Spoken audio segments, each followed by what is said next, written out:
Certo homem de Ramataim, Zufita dos montes de Efraim, chamado Eucana, filho de Jeroão, neto de Eliú e bisneto de Tou, filho do efraimita Zuf. Ele tinha duas mulheres, uma se chamava Ana e a outra Penina. Penina tinha filhos, Ana, porém, não tinha. Todos os anos, esse homem subia de sua cidade a Siló para adorar e sacrificar ao Senhor dos exércitos. Lá, Ofni e Finéias, os dois filhos de Eli, eram sacerdotes do Senhor. No dia em que Eucana oferecia sacrifícios, dava porções à sua mulher Penina e a todos os filhos e filhas dela. Mas a Ana dava uma porção dupla, porque a amava, apesar de que o Senhor a tinha deixado estéril. E porque o Senhor a tinha deixado estéril, sua rival provocava continuamente, a fim de irritá-la. Isso acontecia ano após ano. Sempre que Ana subia à casa do Senhor, sua rival a provocava, e ela chorava e não comia. Eucana, seu marido, lhe perguntava: Ana, por que você está chorando? Por que não come? Por que está triste? Será que eu não sou melhor para você do que 10 filhos? Certa vez, quando terminou de comer e beber em Siló, entrando, ou estando, melhor dizendo, o sacerdote Eli, sentado numa cadeira junto à entrada do santuário do Senhor, Ana se levantou e, com a alma amargurada, chorou muito e orou ao Senhor. E fez um voto dizendo: ó Senhor dos exércitos, se tu deres atenção à humilhação de tua serva, te lembrares de mim e não te esqueceres de tua serva, mas lhes deres um filho, então eu o dedicarei ao Senhor por todos os dias de sua vida, e o seu cabelo e a sua barba nunca serão cortados. Enquanto ela continuava a orar diante do Senhor, Eli observava a sua boca. Como Ana orava silenciosamente, seus lábios se mexiam, mas não se ouvia a sua voz. Então Eli pensou que ela estivesse bêbada, que ela estivesse embriagada, e lhe disse: até quando você continuará embriagada? Abandone o vinho. Ana respondeu: não se trata disso, meu senhor. Sou uma mulher muito angustiada, não bebi vinho e nem bebida fermentada, eu estava derramando minha alma diante do Senhor. Não julgues tua serva uma mulher vadia ou uma filha de Belial. Estou orando aqui até agora por causa da minha grande angústia e tristeza. Ele respondeu: vá em paz, e que o Deus de Israel lhe conceda o que você pediu. Ela lhe disse: espero que sejas benevolente para com tua serva. Então ela seguiu o seu caminho, comeu, e o seu rosto já não estava mais abatido. Na manhã seguinte, eles se levantaram e adoraram o Senhor. Então voltaram para casa em Ramá. Eucana teve relações com sua mulher Ana, e o Senhor se lembrou dela. Assim Ana engravidou e no devido tempo deu à luz um filho e deu-lhe o nome de Samuel, dizendo: eu o pedi ao Senhor, para a glória do nome de Jesus. Aleluia, aleluia, aleluia. Nós louvamos o teu nome, meu Pai, meu Abba, nosso Abba. Muito obrigado pela oportunidade de estarmos aqui te servindo. Muito obrigado pela oportunidade de repartir essa palavra com os meus irmãos.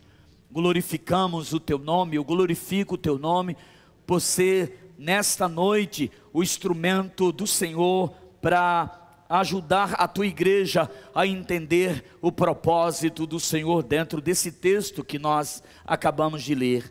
Espírito Santo, eu quero te convidar mesmo, Senhor eterno, para esse momento, para que o Senhor me uses de maneira poderosa, de maneira graciosa, na autoridade do nome santo de Jesus. E usa a tua igreja como fonte receptora da tua palavra, e que haja um entendimento claro, Senhor eterno, de tudo que o Senhor tem feito e tem derramado sobre a vida desta igreja, na autoridade do nome santo de Jesus. Amém e graças a Deus. Meus irmãos, durante a semana eu preparei essas duas mensagens. A primeira mensagem que nós ministramos no período da manhã, e eu quero aconselhar você também a ouvir, chama-se Pleroma de Deus. Nós nos baseamos no livro, na epístola que o apóstolo Paulo escreveu à igreja da Galácia, ou mais conhecido como os Gálatas, no capítulo de número 4 e versículo 1 em diante. Mas eu não queria repetir a mensagem de manhã, e pedi ao Senhor que o Senhor me revelasse uma mensagem para o culto de hoje à noite, especificamente para você que está aqui juntamente me vendo e participando deste culto, mas também você que está do outro lado, internauta, irmãos que estão do outro lado, que você possa ser alcançado pela palavra do nosso eterno Deus. E aí o Senhor me deu esse texto, me trouxe clareza nesse texto, e eu quero repartir com vocês o que Deus falou comigo nesse texto. Primeiro eu quero dar um tema para esta ministração, e o tema que eu quero dar é dando visibilidade ao invisível. Dando visibilidade ao invisível. Eu quero falar um pouco e contextualizar você. Eu sei que você já ouviu diversas vezes sobre Ana, e sobre as suas lágrimas, sobre as suas angústias, sobre as suas dores, mas eu quero falar de forma clara e objetiva, fazendo com que você entenda aquilo que Deus quer falar especialmente para você nesta oportunidade, nesta noite. Primeiro, vamos falar do contexto da história em que estamos inseridos e nos baseando aqui para esta ministração. Eucana era casado com duas mulheres, Ana, que provavelmente era a primeira mulher, e Penina, que provavelmente era a segunda esposa. Por que nós afirmamos? Por que eu afirmo que Ana era a primeira mulher de Eucana? Porque na lei judaica, quando um homem casasse com uma mulher e ela fosse estéril, ele teria o direito de ter uma outra esposa para que ele tivesse descendência. Então, quando Ana confirmou a sua esterilidade, ele se casou com Penina. Precisamos aqui afirmar que ser estéril naquela ocasião não era nada fácil, era sinal de desfavor de Deus. Uma mulher estéril era um sinal de desfavorecimento de Deus. Isso quer dizer o que, bispo? Que as pessoas olhavam Ana como desfavorecida. Era uma mulher que era desfavorecida de Deus. Ana não era desfavorecida de Eucana, nós vamos ver logo mais. Ana era desfavorecida de Deus, um sinal de desfavor, de amaldiçoada e desprezada por todo mundo. Vale lembrar aqui que o significado de Ana é cheia de graça.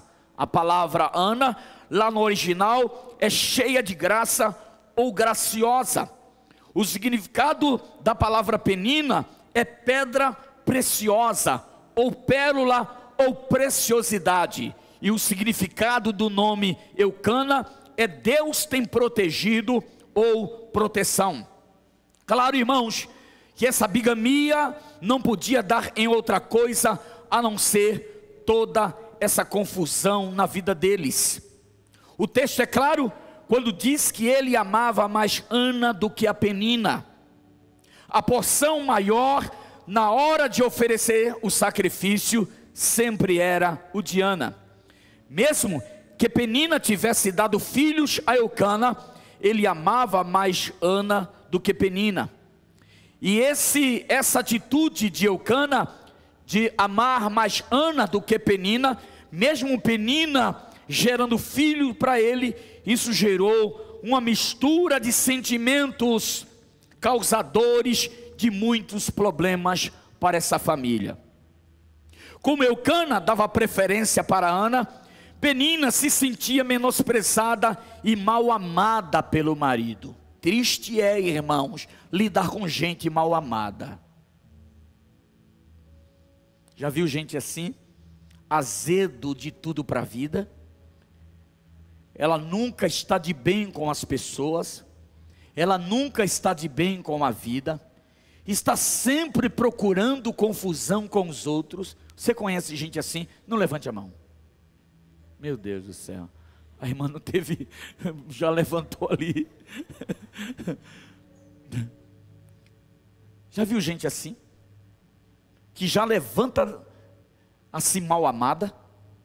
E ela era tão mal amada, gente, tão mal amada, porque todas as pessoas mal amadas, a intenção dela é de infernizar a vida dos outros.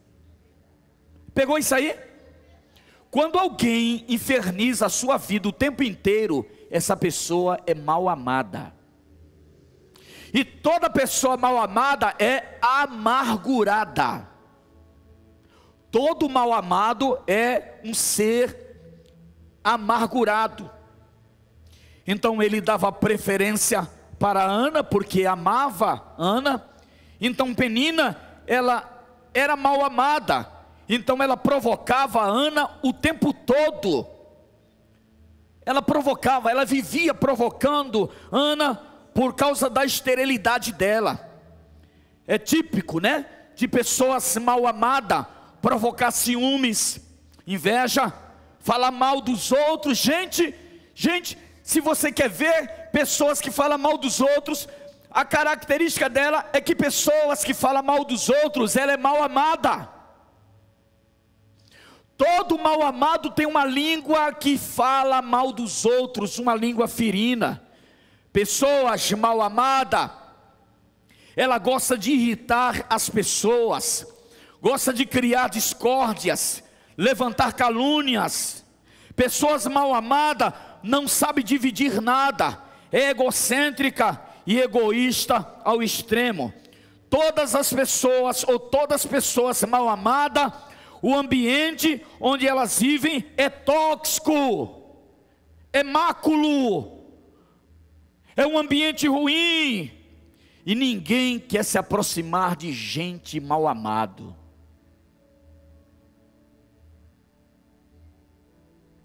Mas aquela situação, meus amados, era uma situação desconfortável entre Ana e Penina, e isso agravou-se de uma tal maneira que a vida de Ana se tornou em tristeza e em muita amargura. Ana viveu uma mulher amargurada. A danada da Penina, ela enchia a paciência de Ana. Irmãos, quando o texto diz que Deus, o texto diz claramente que Deus tornou Ana estéril, a exegese do texto não significa que Deus teve prazer em ver Ana estéril. O que o texto diz é que as coisas acontecem com a nossa vida. Isso quer dizer que coisas ruins acontecem com pessoas boas. Ana era uma mulher de Deus. Ana era uma mulher que amava a família. Ana era uma mulher que amava o seu esposo. Ana era uma mulher extremamente religiosa, porque diz que todo ano ela subia com o seu marido a Siló. Siló era o lugar de sacrifício, o lugar de adoração. Então, mesmo sendo eu fiel, mesmo sendo eu que ame a Deus, mesmo a minha vida pautada segundo a palavra de Deus, não impede de que as coisas ruins aconteçam na nossa vida. O desemprego pode bater na casa de pessoas boas. O desemprego pode bater na vida de pessoas que são dizimistas. A enfermidade pode chegar, irmãos, nos lares, na casa de pessoas que servem a Deus estritamente. Não significa que Deus esqueceu, não significa que Deus abandonou. É isso que nós precisamos entender sobre a vida de Ana. Então, não é que Deus teve prazer na esterilidade de Ana, é que a esterilidade de Ana aconteceu. E muitas vezes acontece isso em nossa vida, mesmo sendo a gente servos de Deus, mesmo sendo a gente homens e mulheres que adoram o Senhor, firmes em sua palavra, mas de vez em quando coisas ruins acontecem com a nossa vida, meus irmãos. Mas por causa daquela situação, daquele aprisionamento de Penina, Penina a todo momento, irmãos, a todo instante massacrava a vida de Ana, lembrava da esterilidade dela. E olha, quando nós somos, irmãos, amargurados, quando nós somos perseguidos por uma situação, a Fernanda acabou de falar no início aqui do culto, quando ela diz que nós esquecemos que a médica foi quem lembrou para ela da situação, da gravidade, da enfermidade que ela passou e da vitória de Deus para a vida dela. Aleluia. E quando nós esquecemos disso, Rita, quando nós esquecemos disso, Marivaldo, a gente vai se tornando amargurado, irmã Lúcia. Quando nós vamos esquecendo, Sebastião, do que Deus fez em nossa vida, irmãos, observe a sua vida. Você tem 2 pés, você tem 2 mãos, você tem 2 olhos, você tem 2 ouvidos, você tem nariz, você cheira, você tem paladar. Escute, passou 2020 e 2021, você pegou Covid-19, não foi fácil passar por isso, mas você está aqui, então você tem muito mais a agradecer do que ficar amargurado com a vida. Está cheio de gente, patriarca, amargurado com a vida, porque aconteceu algo lá em 1900 e lá vai bolinha, porque ninguém ligou, porque fez isso, porque fez aquilo. Escute, se você entender como Ana estava entendendo, que a amargura e a pessoa mal amada que era Penina, massacrou tanto a vida dela, que ela foi se tornando amarga. E olha, irmãos, sabe o que é mais interessante dentro desse texto? Que Ana não carregava uma promessa. Ana não carregava uma promessa. Ana ia para o templo, mas ela não carregava uma promessa. Ela servia a Deus, mas ela não carregava uma promessa. Porque pode observar no início do texto do capítulo 1, nós não vemos Deus levar um profeta e dizer para Ana: Ana, você vai ter um filho, você é estéril, mas você vai ter um filho. Não, no início do texto diz que Ana ia para Siló todo ano adorar a Deus, mesmo sem promessas. Sabe por quê, Laerte? Receber de Deus e servir a Deus com as promessas. Esse que eu te digo, Deus é contigo, Deus é na tua vida, Deus é na vida da tua família. E quando isso não vem, e quando Deus não usa o profeta, nem por causa disso eu vou ficar amargurado, irmãos. A minha vida não está baseado nas promessas que foram feitas. Deus me fez promessas, Deus me fez promessas, mas a minha vida não está baseada nem nessas promessas. A minha vida está baseada no que Ele é. Se Ele cumprir, Ele é Deus, e se Ele não cumprir, Ele é Deus do mesmo jeito.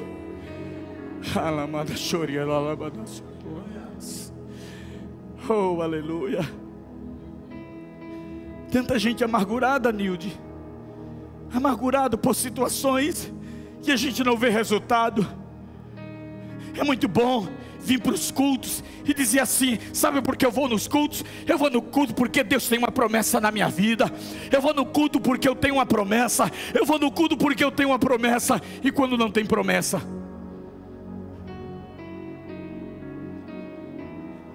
E quando nenhuma promessa é feita? Ana não carregava uma promessa. É verdade, ela não carregava uma promessa. Mas Ana, meus irmãos, estava dando visibilidade ao invisível. Ela era estéril, ela não tinha condição de ter filhos, jamais. Mas Ana se tornou amarga. Ela recebeu todas as afrontas, suportou durante anos a intragável Penina, sem falar que além de Penina, com certeza absoluta, os vizinhos, a cidade, olhava para Ana com zombaria e com desprezo. Imagine Ana chegando num ambiente, no supermercado, todo mundo olhando para Ana e dizendo assim: está lá a desfavorecida, está ali a amaldiçoada, está ali aquela mulher que não pode gerar filho, está ali uma mulher que não pode engravidar, está ali uma mulher que não pode de forma nenhuma ser mãe. A Bíblia diz que Penina provocava e irritava Ana diariamente. Penina era uma pérola e não sabia. O nome de Penina significa pérola. Tem gente que é uma preciosidade, mas ele prefere infernizar a vida dos outros. Eu conheço gente muito inteligente, que é uma bênção, meu irmão, mas infelizmente o prazer dessa pessoa é infernizar a vida dos outros. Num ambiente que chega, é um ambiente onde que inferniza a vida dos outros. Penina estava mergulhada dentro de uma inveja, de um ressentimento por ser mal amada, enquanto Ana mergulhou em uma tristeza ao ponto que só chorava e perdia o apetite. Quais foram os 7 inimigos da vida de Ana? Os 7 inimigos da vida de Ana foi a esterilidade dela. Em primeiro lugar, ela não podia ter filho. Em segundo lugar, os 7 inimigos da vida de Ana foi a humilhação que ela sofria dia após dia de Penina. O terceiro inimigo da vida de Ana foi uma tristeza profunda que se abateu sobre a vida dela. Meu pastor, o senhor está dizendo que eu não posso ficar triste? Não, até podemos ficar triste. Podemos sim, meus irmãos, por circunstâncias da vida, mas não permanecer triste. Por quê? Porque Jesus é a nossa alegria maior. Aleluia, glória a Deus. O quarto inimigo da vida de Ana era que ela era amargurada. Ana começou a ser amargurada também. Quinto inimigo da vida de Ana é que ela era atribulada de espírito. O sexto inimigo da vida de Ana era que ela era ansiosa, desenvolveu uma ansiedade muito grande, muito. Obrigado, Vivi. Ela desenvolveu uma ansiedade, a angústia da vida de Ana, todos os problemas da vida de Ana desenvolveu uma ansiedade. Sabe, irmãos, tanta gente ansiosa. Tem dezenas de pessoas ansiosas. Por quê? Porque não consegue resolver situações que não está dentro do seu controle. Se não está dentro do seu controle, por que ficar ansioso por aquilo? Por que ficar ansioso pela vida das pessoas que você não tem controle da vida delas? Você tem controle da vida de alguém? Jamais. Mas Ana ficou tão amargurada que a ansiedade veio sobre a sua vida e aquilo estava atrapalhando a vida dela. E em sétimo lugar, sétimo inimigo da vida de Ana, ela ficou aflita. aflita com toda aquela situação, com todo aquele momento. Mas eu também quero falar de 7 virtudes da vida de Ana. Por quê, meus irmãos? Porque quando olhamos o texto, o início do texto, você vai construindo uma ideia dos problemas e das adversidades que Ana vivia, atribulada, ansiosa, aflita, amargurada, triste, humilhada, estéril. Mas você vai ver em um tempo da vida de Ana, em que ela sobe novamente para Siló, e quando ela está angustiada, e quando ela está abatida, ela entra no templo, e o abatimento da vida dela é tão grande, irmãos, tão grande, que ela não tinha nem coragem de abrir a boca. A angústia, a dor, a humilhação e a tristeza da vida de Ana, irmãos. E até aqui, nenhum profeta se levantou para dizer para Ana que ela iria ter um filho. Então ela foi para Siló, mesmo angustiada, mesmo gemendo, mesmo com as acusações de Penina, mesmo com a esterilidade, ela se sentiu na obrigação de adorar a Deus acima da circunstância. Porque adorar a Deus, Val, quando as coisas estão boas, é bom demais. Servir, tocar, pregar, quando as coisas estão boas, é fácil.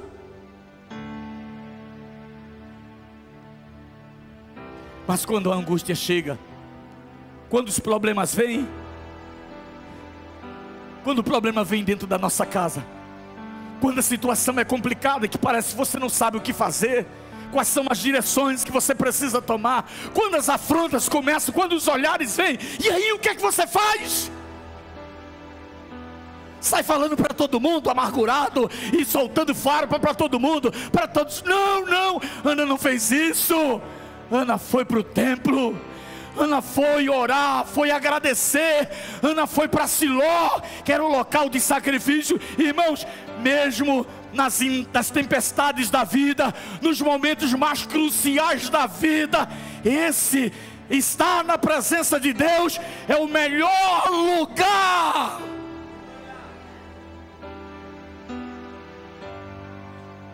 Ela escolheu o melhor lugar. E sabe o que ela fez naquele lugar? Quando ela entra dentro do templo, ela começa a balbuciar, porque ela não tinha palavras. Ela, de tanta dor, de tanta angústia. Há quanto tempo que Ana carregava essas humilhações? E quando ela balbuciava, olha só o que o texto diz. No versículo de número 8, Eucana, seu marido, lhe perguntava: Ana, por que você está chorando? Por que não come? Por que está triste? Será que eu não sou melhor para você do que 10 filhos? Eucana ficou preocupado com ela. Eucana sabia que ele era um bom esposo. Eucana sabia quem era Ana.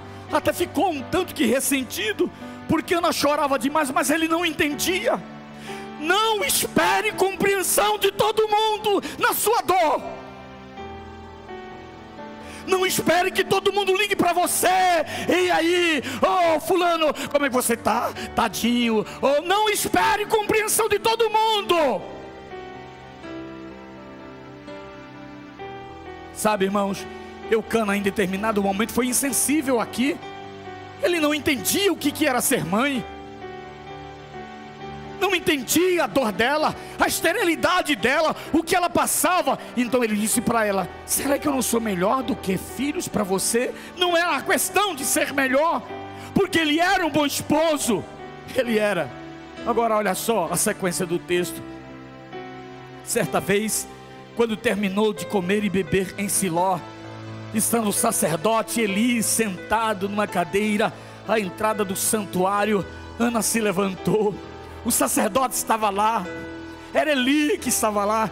Eli já não era mais aquele sacerdote que Deus, sabe, do coração de Deus, mas ele estava lá. O texto diz: Ana se levantou e com a alma amargurada chorou, aleluia, chorou muito e orou ao Senhor. Então lágrimas e choro e oração ao mesmo tempo. Não sei se vocês já passaram por isso. No momento de oração e de choro que se mistura, que a gente não sabe, não detectamos mais que sentimento que nós estamos vivendo naquele momento. Choro, oração, lágrimas, tudo misturado. Era o sentimento de Ana diante do Senhor, aleluia, glória a Deus. E ele estava lá, e aí a alma, melhor dizendo, amargurada, chorou muito e orou, e ela fez um voto ao Senhor, aleluia, glória a Deus. Se tu deres atenção à humilhação de tua serva, versículo de número 11: te lembrares de mim e não te esqueceres de tua serva, mas lhe deres um filho, então eu o dedicarei ao Senhor por todos os dias de sua vida, e o seu cabelo e a sua barba nunca serão cortados. Irmãos, Ana fez um voto sem promessa, sem ter recebido uma só palavra, sem ter recebido uma só profecia, porque o voto que ela fez era um voto de dedicação a Deus. Ela disse: o que eu estou pedindo, eu não estou pedindo para a minha glória. O que eu quero não é para a minha glória. Eu não quero mostrar para todo mundo: está aqui, olha, o meu filho. Não, Ana não queria fazer isso. Ana só disse para ele: Senhor, se o Senhor me der um filho, eu vou apresentá-lo a ele, ao Senhor, e vou glorificar o seu nome, e através dele o teu nome será exaltado. Sabe por quê? Porque muitas vezes nós queremos um milagre para ficar mostrando para as pessoas: olha aqui, eu recebi do Senhor porque eu sou melhor do que você, porque eu sou mais chegado de Deus, porque eu faço melhor, porque eu oro mais, porque isso e porque aquilo. Ana disse: não, a minha dedicação, a minha busca por um filho, Senhor. Ela diz: se te lembrares de mim e não esqueceres da tua serva. Enquanto ela continuava a orar diante do Senhor, Eli observava a sua boca, como Ana orava silenciosamente.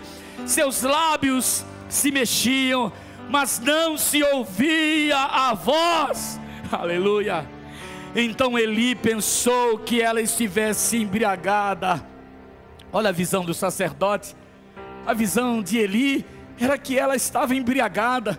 Como que pode, uma hora dessa, uma mulher manguaçada no templo?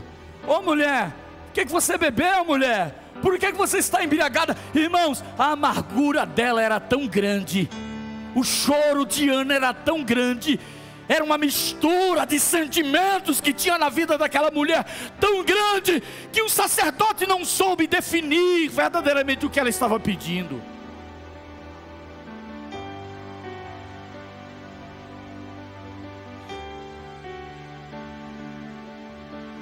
Ele disse: até quando você continuará embriagada?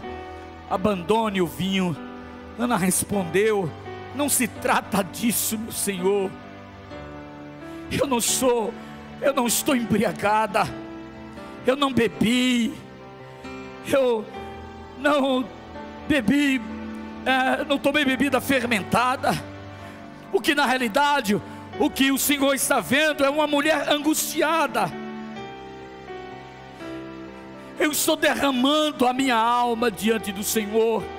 Não julgues tua serva uma mulher vadia. Estou orando aqui até agora por causa da minha grande angústia e da minha tristeza. Aleluia, glória a Deus. Olha só, irmãos, a resposta do sacerdote para Ana. Aleluia, glória ao nome de Jesus. Eu quero convidar o ministério de louvor para cá, por favor, gente. Aleluia. Olha o que ele diz. Ele respondeu: vai em paz, que o Deus de Israel lhe conceda o que você pediu. Ela disse: espero que sejas benevolente para com tua serva. Então ela seguiu o seu caminho, comeu, e o seu rosto já não estava mais abatido. Aleluia. Na manhã seguinte, eles se levantaram e adoraram o Senhor. Então voltaram para casa em Ramá. Eucana teve relações com sua mulher Ana. Aleluia. Aleluia.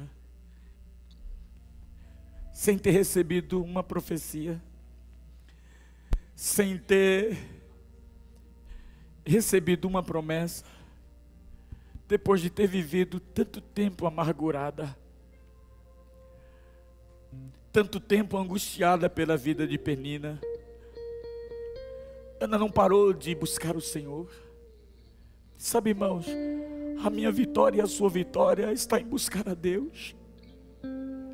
A sua vitória não está na vida das pessoas.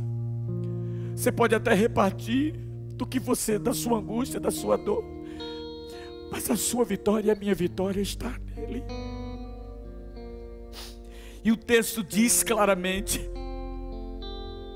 aleluia, na manhã seguinte eles se levantaram, adoraram o Senhor, então voltaram para casa em Ramá. E Eucana teve relações com sua mulher Ana, e o Senhor se lembrou dela. Aleluia. O Senhor se lembrou dela. Aleluia. O Senhor se lembrou dela. E sabe como foi que o Senhor se lembrou? O Senhor se lembrou porque Ana ficou grávida. A sua madre agora não era mais estéril. O seu ventre não era mais estéril. Agora Ana carregava no seu ventre um filho. E o texto diz: Ana engravidou e no devido tempo deu à luz a um filho e deu-lhe o nome de Samuel, dizendo: eu pedi o Senhor. Aleluia. As nossas vidas, nós podemos sofrer angústias, problemas podem acarretar a nossa vida, nós podemos até ser humilhados, podemos até ser amargurados, mas escute, a minha vida e a sua vida está nas mãos desse Deus Todo-Poderoso. E se você orar, e se você apresentar, e se você pleitear ao Senhor as suas causas, as suas dores, as suas dificuldades, pode ter certeza absoluta que Deus ouvirá as nossas orações e suprirá as minhas e as suas necessidades em Cristo Jesus. Eu quero terminar essa ministração da seguinte forma. Eu gostaria que você ficasse de pé.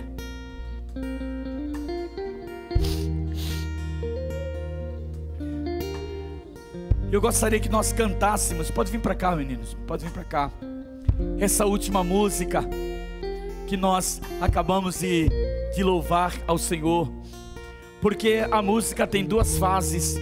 Tem uma fase mais lenta, que parece ser uma fase da dificuldade, que parece ser uma fase em que a gente repensa, Fê, que a gente analisa, Joe, a gente vai colocando as coisas em ordem,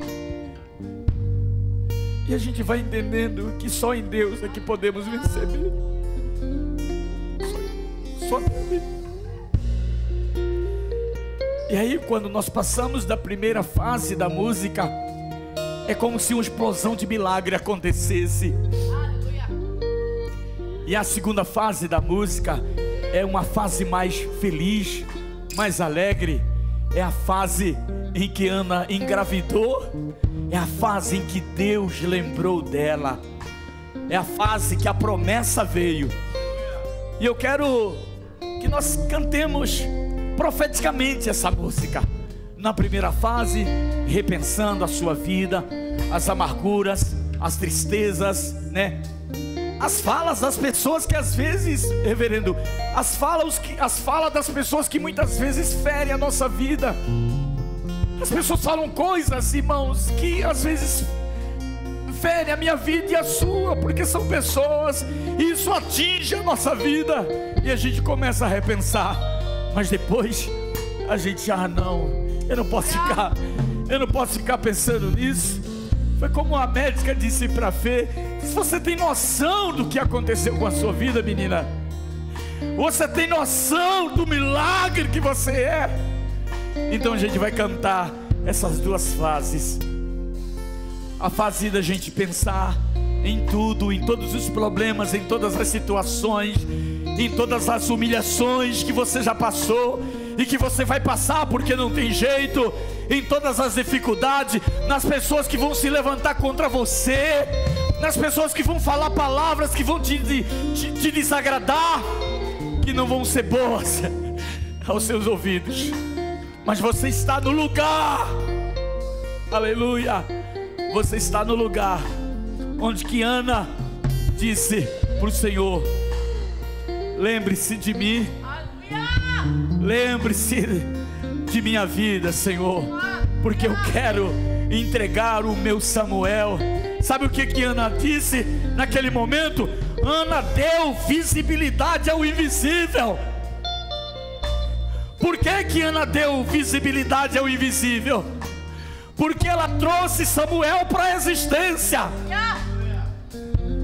Irmãos, no capítulo 1, Samuel não era uma promessa. Samuel só passa a ser promessa a partir do versículo de número 6 em diante. A partir do momento em que ela coloca diante de Deus as suas dores e as suas angústias, e Deus escuta a oração dela, Deus escuta o gemido de Ana e ministra o coração dela. Vamos cantar? Vamos.